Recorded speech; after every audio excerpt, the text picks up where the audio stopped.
A plus 2 that's not a Spectrum.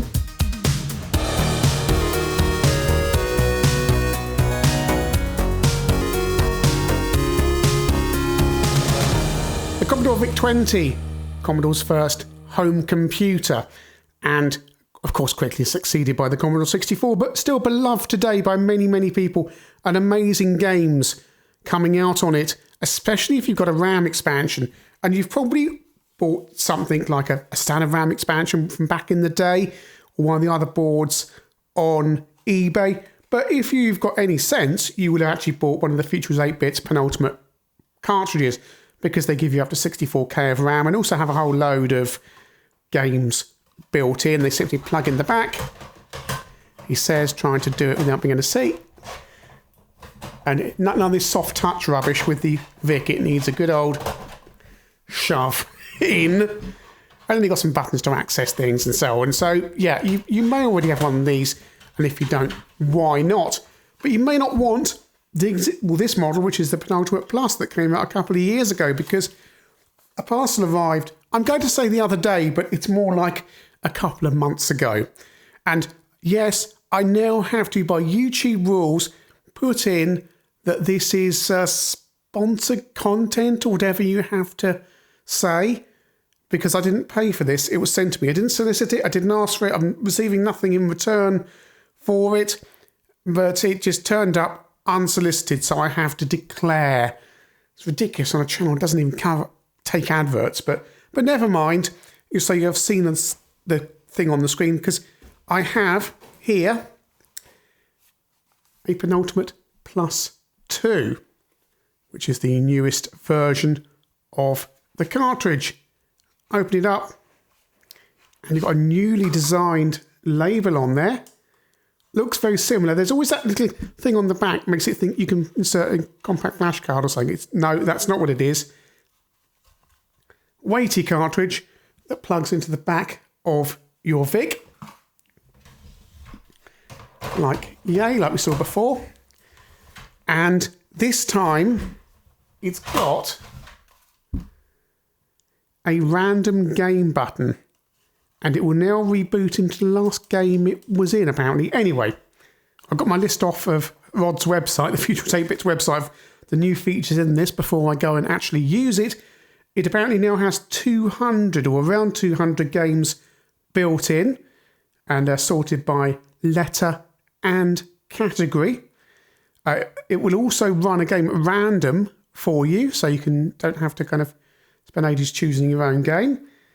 It will now select the correct memory configuration when loading from an SD2IC, if you've got one of those plugged in. So you don't have to go, oh, what memory configuration do I have? Because these things got a RAM expansion into them. The cat is down here. Harry, what are you doing? You come and see in the video? Harry, we in the video? Harry, what's this, Harry? Harry, what's that? Harry? For size comparison, that is a large black cat. That is a Penultimate.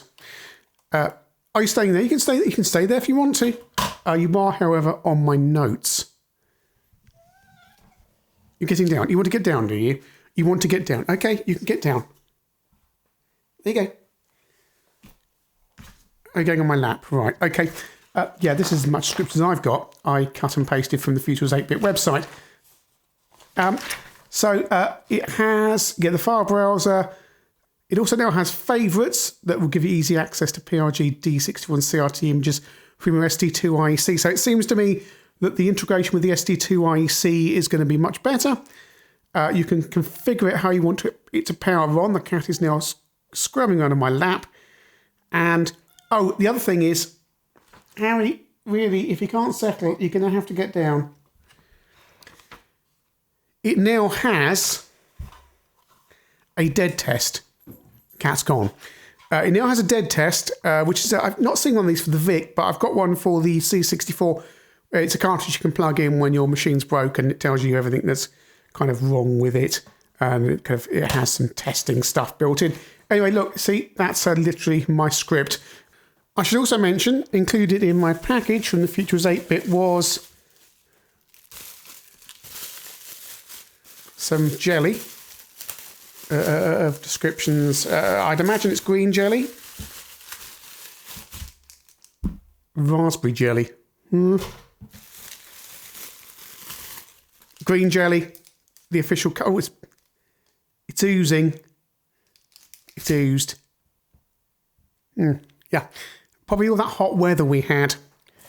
We have some Futurist 8-bit edge connector cleaning tools, which can also be used as pencil rubbers, and chippings.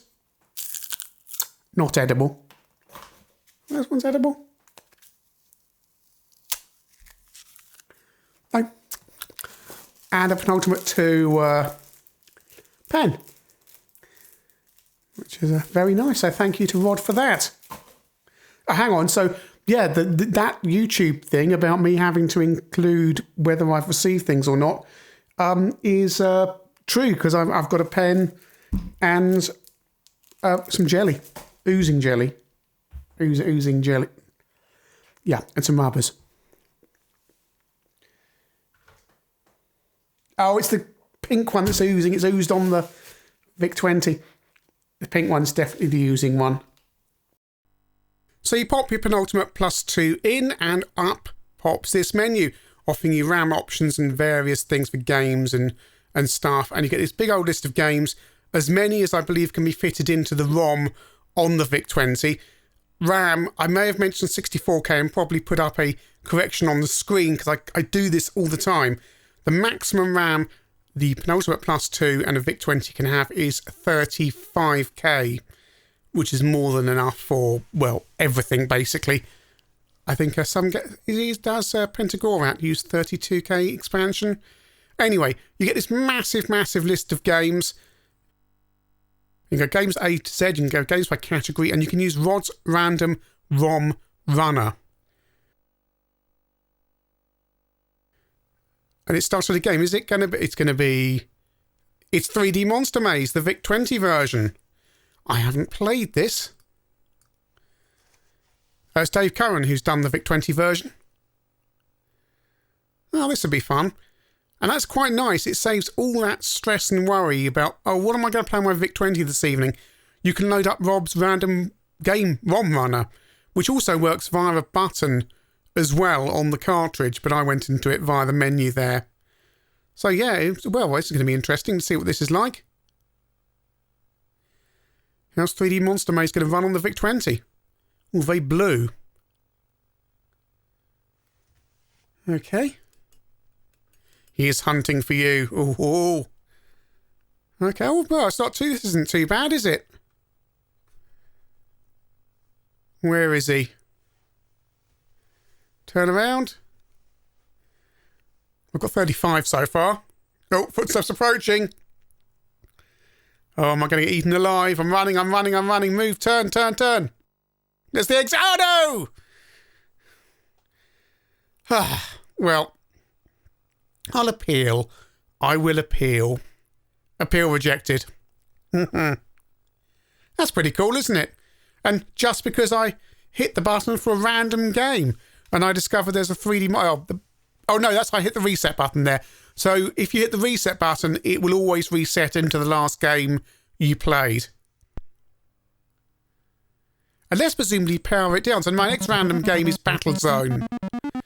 I noticed the squeezing correctly line there, but we've played that before in ChinnyVision. Let's try another game. I'm using the menu rather than buttons so you can see me actually physically activating it. Otherwise, I could be lying. So this is some ant thing, and I don't know what that hideous monster thing is at the top, or indeed what it is releasing into the ground there. This time, I will use the button. Oh, we got Scramble by Anirog. Okay. Oh, have I played this on the Vic before? I might have done. Looks a little bit familiar, but then again, it's Scramble. And of course, if I didn't like this, I'd just hit the random button again, and I get another game. And it's all instant, I have to load stuff. the integration with the SD2IC also works, and it should correctly allocate the recommended amount of memory for the game you are loading. It's not failed me yet. That's not to say it works all the time.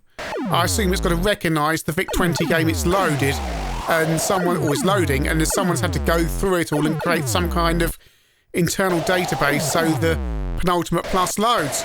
Regardless, it's a pretty neat solution that saves all that hassle of loading in or selecting the right amount of memory. That said, I've never found that particularly a problem, because I always just go, well, 16K or 32K or something, that's going to be more than enough for anything.